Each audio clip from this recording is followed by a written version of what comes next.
గమనించాలి, బలమైన భక్తి జీవితాన్ని, బలమైన నీతి జీవితాన్ని మనం కలిగి ఉండి ప్రేమ అన్న పదానికి మన జీవితంలో చోటు లేకపోతే అంతా వ్యర్థమే. ఒకసారి ఆలోచన చేద్దామండి.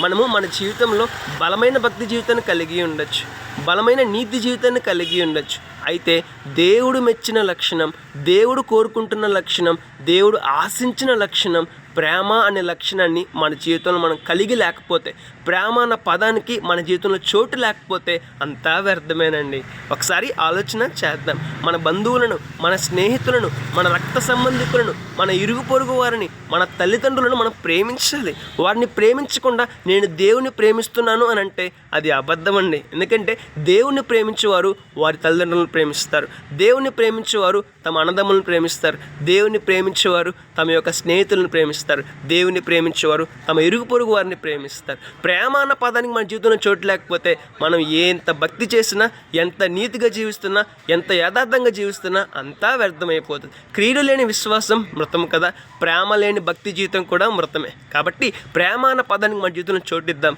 మన ఇరు పొరుగు వారిని, మన బంధువులను, మన స్నేహితులను, అతి ప్రాముఖ్యంగా మన తల్లిదండ్రులను ప్రేమిద్దాం. ఫలితంగా శ్రేష్టమైన ఆశీర్వాదాన్ని పొందుకుందాం. May God bless you all.